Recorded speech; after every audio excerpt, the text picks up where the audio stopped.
Now, when it comes down to innovation, there is no denying that DJI is always willing to push the boundaries and try something new. And that's what we have here with the all-new DJI Flip. And the name Flip, very fitting for what you have to do. You transport the drone like this when it's collapsed, and then when you want to start it up, all you do is flip out the propellers just like that. The drone will automatically turn on, and now you'll be able to get up and flying. And once it's opened up, as you can see here, we have an all new design, completely new from any of the drones that they currently have on the market. Of course, we do have the DJI Neo, which they recently released, and it does have these propeller guards on here. And as you can see with the DJI Flip, we have those propeller guards on this drone. Now in this video, I just want to go through with you guys the main features of this all new drone. And of course, talk about some of the pros and cons, comparing them to the Neo, the Mini 3, the Mini 4 Pro, and even all the way up to the Air 3S. There's definitely a lot to unpack in this video, so make sure you guys watch till the end so you guys can see exactly how and where I placed this drone, the new DJI Flip. Now, first and foremost, I like to open it up with the design because it is so unique. We have a completely new design compared to all of the other DJI drones. Now, when I first got the box of the Flip, I thought it was actually going to be a little bit smaller, but as you can see here, it's still a significantly large drone, even when we're comparing it to the DJI Neo. This is what it looks like versus the Mini when it is still collapsed. Mini 4 Pro, so of course very similar to the Mini 3 size. As you can see, this is the size compared to the Air 3S. Next, we're talking about sensor size, and we do have the same sensor size that we have on these drones here. A lot better sensor than we have here on the DJI Neo. We have a 1/1.3 inch sensor, 24 mil equivalent camera, as well as an f1.7 aperture. That was the one thing I know that people complained about when the Neo came out. They were saying, oh, man, the Neo quality isn't as good as these other drones here. Of course, we have a larger sensor on these drones compared to the Neo, and also image quality will suffer a little bit more too, especially if you don't have a 3-axis gimbal. We do have a full 3-axis gimbal on the DJI Flip. The Flip camera does have that quad Bayer sensor, giving you the ability to shoot larger megapixel photos. We have 48 megapixels on the DJI Flip, same which we have here on the Mini 3 and the Mini 4 Pro. Comparing that with the Neo, this one shoots 12 megapixels compared to, like I said, 48 megapixels on the Flip. When it comes down to video resolution, nice to know that we do have 4K 60 frames a second on the Flip, similar to what we have here on the DJI Mini 4 Pro. Also, we have slow motion up to 4K 100 frames a second. And when it comes down to color profiles, nice that they added in 10-bit D-Log M, which we also have here on the Mini 4 Pro. Now, once we open up the Flip, now I will put these side by side with the other drones. This is what it looks like next to the Neo. Definitely larger size than the Neo. And we do have those prop guards here on the Flip, which we are now used to here on the DJI Neo. Now, when comparing them to the Mini 3 and the Mini 4 Pro, we actually do have a little bit smaller of a footprint with the Flip. However, it kind of optically doesn't look like it because of the fact that here the propellers are actually closed up. And as you see here, once you drop this on top of the Mini 3 or the Mini 4 Pro, as you can see, it actually is a little bit smaller because the arms are a little bit shorter. And just for reference, this is what it looks like next to the DJI Air 3S. Definitely is smaller than the Air 3S when we are expanding out the propellers. Now, like I mentioned earlier, when it comes down to the size, I would say it kind of sits in between these two drones right here, the Mini 4 Pro and the Air 3S. But when it comes down to price of the Flip, it sits right here in between the Mini 3 and the Mini 4 Pro. The Neo by itself comes in at $199. The DJI Mini 3 comes in at $419. And here we have the DJI Flip comes in at $439. Next, we have the Mini 4 Pro coming in at $759, and then we have the Air 3S coming in at $1,099. Now, for those that aren't familiar with the DJI lineup, the one thing that the Neo came out with that everyone really liked, that they did not have on any of the other drones, is that you're able to now take the DJI Neo up in the air without any remote control. All you simply have to do is press a couple of these Quickshot buttons here up top to select which Quickshot you want to perform. That feature now, they brought over to the DJI Flip. So you have a screen here at the very front, which will then show you which Quickshots or Quickshot mode you're currently in. And to change that mode, there's a button here on the very side. Spotlight. Direction track. Follow. Droney. Circle. Rocket. Simply select which Quickshot you want to do. point the drone back at you. Keep the drone on the palm of your hand. The drone will point back at you, and then you can now press and hold that button on the side, and the Flip will now perform that specific quick shot. The one thing I did notice is that even though they call it palm landing and palm takeoff, honestly, it's better to do, I would say, more of like a pinch takeoff by holding it here on the sides instead of the palm. The one thing that's great about the propeller guards is that they are there to protect the propellers and the drone. However, it is very close or flat to the bottom, so if you have fingers that are curled like this, you definitely can stick your finger in there and you might get it clipped a little bit by that propeller. So you either want to have it really flat on your palm like this, or you can just do what I've been doing, and that's kind of using a little pinch on the body itself, and you can now have the drone take off from there. Now, even though you don't necessarily have to have a remote, you're gonna want to have at least your phone on you. You can connect the DJI Fly app to the Flip. That way you're able to change the parameters of that quick shot. So you might want the quick shot to go a little bit further away. You might want it to go a little bit lower. You're able to change those parameters of the quick shot through the actual Fly app. Also, by using the DJI Fly app, you can control or manually fly the drone using virtual joysticks on the app. Having the ability to quickly unfold the drone and get it up in the air definitely is a big plus, just like we had here on the Neo, but now you're able to do it on a much larger and better camera platform on the Flip. One thing that is new on this drone is that we do have 3D infrared sensing here on the very front. Having that infrared compared to just the visual obstacle avoidance sensing, definitely a plus in lower light scenarios. Now, with that larger sensor size compared to the DJI Mini, how does the image quality compare to these drones right here?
How do they do as far as weight goes? And surprisingly, this thing does stay under that 250 gram mark. The DJI Flip comes in at 249 grams. That's of course extremely important for those that are flying in areas where you might have restrictions.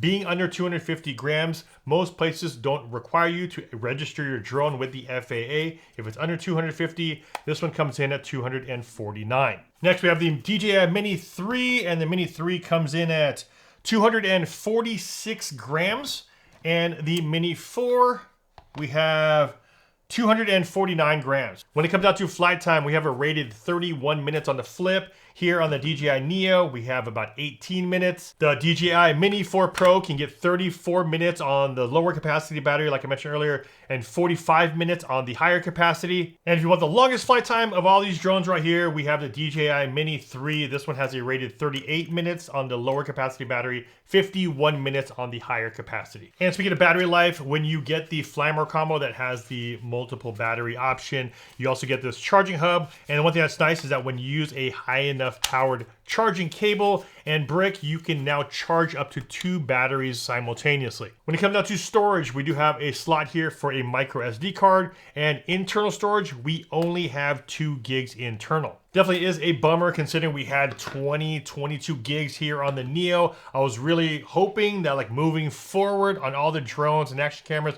we would always get internal storage or at least a usable amount.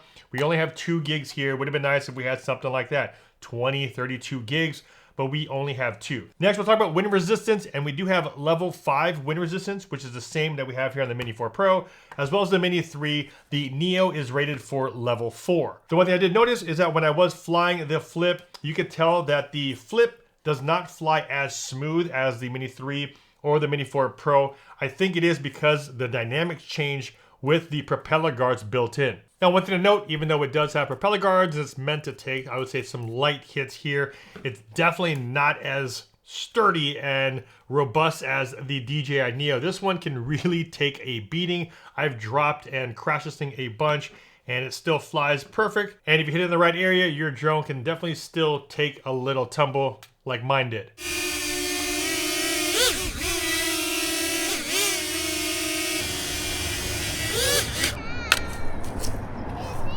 Now, being that we have a 3-axis gimbal, you don't see it as much as you do something like the 1-axis gimbal here on the Neo. When I was out flying the Neo, you can really see this thing fighting up in the air, especially when it was transmitting back to my remote control. You can see the drone kind of twitching all over the place and kind of keeping on those flight dynamics. The one thing I did notice with the DJI Flip is that it is pretty loud up in the air, especially when you're comparing it to the Mini. Now, while the tone is a little bit more pleasing than the Neo has that kind of high-pitched, windy noise.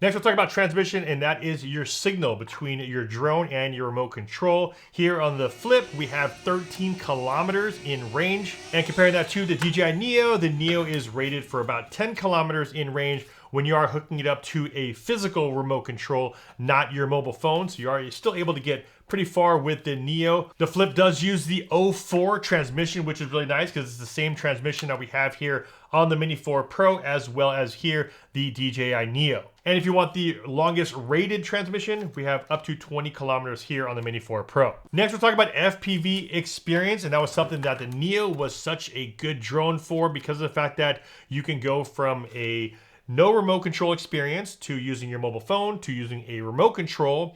And you can also sync this up to your DJI goggles and fly FPV with the Neo. When I saw the prop guards on the Flip, I was like, sweet, we should be able to do that as well. Unfortunately, as of right now, and I don't know if they are going to open it up, we don't have compatibility with the FPV goggles and the DJI Flip. And speaking of those remote controls, the DJI Flip is compatible with these two right here. This is the DJI RCN3 remote control. This is the one where you're gonna need to hook up your mobile phone to. So it doesn't come with a screen or anything like that. You lift this up, you plug in your mobile phone, and now you're able to see what the drone sees up in the air. Now the Flip is going to be compatible with this remote control, which is the DJI RC2. This is the one I really like because it does have the built-in screen, so you don't have to always whip out your phone and hook it up.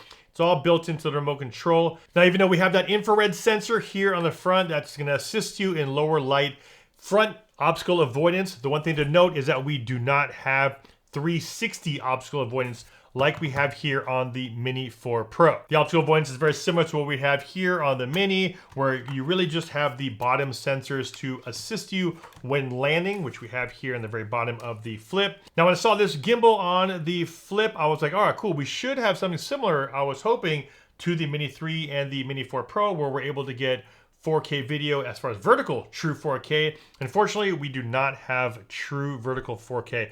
The camera does not turn like it does here on these drones, where these can actually give you true 4K vertical video because the camera itself is turned vertically versus horizontally.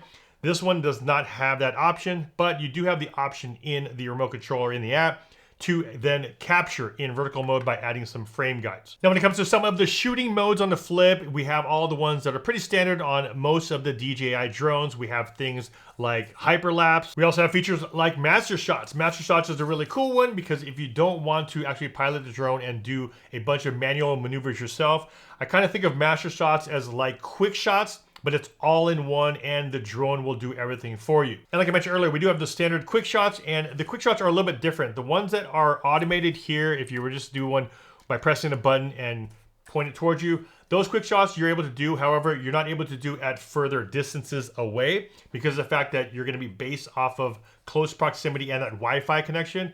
However, if you are going to be using quick shots by using the remote controls, something like the RCN3 or the RC2 remote control, then you can actually push the drone out a lot further. And when it comes to quick shots, you have all of these standard ones, the Droney, the Circle, Helix, Rocket, Boomerang, as well as Asteroid. Also, when it comes down to panoramic photos, we have 180 degree, we have wide angle photos, sphere, as well as vertical panoramics. And speaking of that zoom, we do have digital zoom, we don't have optical zoom, we only have that single lens option here, which is a 24mm equivalent, but we do have zoom capabilities, digital zoom. When you're shooting in 4K, you're able to zoom up to 3 times. And for those solo content creators that want to record your audio straight to your phone while you're out there shooting, you can actually hook up the DJI Mic 2 or the Mic Mini to your phone. All right, just a little mic check. I'm hooked up with the DJI Mic Mini here to the bottom of my phone.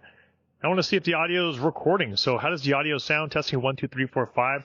The drone is only about 6 feet away from me, which means the propeller noise is really loud here, but I'm curious to see how it's going to record through the mic. But this is what it looks like, or this is what it sounds like recording with the DJI Mic Mini. Now, those are the main features of the DJI Flip. Let's talk about some of those kind of quirky things I did notice about the Flip. The one thing I did have to figure out kind of the hard way is that if you do want to fly this from the ground and take off from the ground, make sure that the ground is nice and clear of any dirt or debris. The one thing I did notice is that when you do take off from the ground, as you can see here, the propellers are so close to the ground that once you start up the motors, it kicks up a ton of dust and dirt if there's anything underneath it. And you, of course, are gonna risk getting all that dirt into possibly your motors. Where here on the Mini, as you can see here, even when it's on the ground, you have some distance here. You have about 1.5 inches distance between the actual ground itself and your propellers. Also, one thing I had to get used to is that when the Flip is closed like this and you open it up, the drone will automatically turn on. That was definitely something I had to get used to. As you can see, the drone is off. We have no lights right now, but if I open it up, just like this, the drone is turning on. Now, the auto on is something I hope they can change, but I don't mind the fact that when I close it up, if I do this, Aircraft will power off in 5 seconds. Press any button on aircraft to cancel. Aircraft will power off in 5 seconds. So I do like that. If I am going to close up my drone, more likely I'm going to be putting it away and packing it up. So I did like that, but when it comes down to opening it and starting it, maybe that can be an option. Now, when I first saw the Flip, the first thing that came to mind was this drone right here, HoverAir. This is the Pro Max version. And I felt like maybe they might be, you know, kind of shooting for HoverAir. And as you can see here, we have that cage, you know, the protection. But as you can see, the size of the Flip definitely is a lot bigger than the Pro Max or the HoverAir one. And the one thing you will notice is that even though we have Focustrack, that ability to do things like follow me functions and spotlight and point of interest, you're not able to follow and track higher speed objects. They don't have that option in the Focustrack to follow a boat or a car. You can follow subjects, you can follow people. Next, we'll talk about price, and I talked a little bit about it earlier, but when it comes down to the DJI Flip, we have $439 for the drone itself and this right here, the RCN3 remote control. This is what you're gonna need at the lowest level to be able to fly the drone with a remote control, but you're gonna wanna pick this up with this drone if you want to be able to fly it out at great distances. If you don't get the remote and you just wanted to fly with your mobile phone, you're not able to get that far out. Just like the Neo, it was rated for about 50 meters away. Now, if you want to go with the RC2, this combo right here comes in at $639. And you have the RC2 remote control with the built-in screen, which I really like. And if you want to get the Fly More combo, coming in at $779, you're able to get the drone, you're able to get the RC2, you get the battery hub right here with 2 extra batteries, as well as all of the other accessories. And also with the Fly More combo, you are gonna get a bag to hold all of your goodies in. And when it comes down to my final thoughts on the Flip, I love the fact that DJI, like I said, is always trying to innovate, trying to test the waters, see what's new, see what hits, what doesn't hit. The Neo was a perfect example. This thing, I think, just took off because the way they were able to add compatibility to the remote controls, you have such a low price point on here. I think this idea is really, really good, but I'm just definitely mixed on where it sits in the lineup. While I like the option to have a drone that has built-in bumpers and things like that, especially if your use case is something more along the lines of like real estate and you want to be able to fly safely within, you know, the inside of a residence and you just have these bumper guards in here. Again, the one downfall of those guards, like I mentioned earlier, I think it does change flight dynamics a little bit, and also the sound. The minis are super quiet in comparison to this drone as well as the Neo. So when it does come down to price, it does sit right here between the Mini 3 and the Mini 4 Pro. And there it is, all the stuff you're gonna wanna know about the DJI Flip, as well as my experience flying it. Also, my experience in comparison to these drones here. It definitely has some pretty cool, unique features, but there's also some drawbacks, some of the size stuff and the obstacle avoidance things, which we are gonna have now on the higher end, higher price drones like the Mini 4 Pro and up. Now, some accessories you can actually add to the Flip are ND filters, and I really like the fact that we have a new set of ND filters. They actually pinch and clip in, super simple. I really hope that moving forward, we have that on all the other ones, where most of these drones have the kind of like twist off and pop. Here, it's actually just a little pinch and you put it inside and let go. This is the all new DJI Flip. If you guys got some value from this one, a big like would be much appreciated. This is Aldrin Saucio with FlytPath.com. I'll see you in the next one. Take care.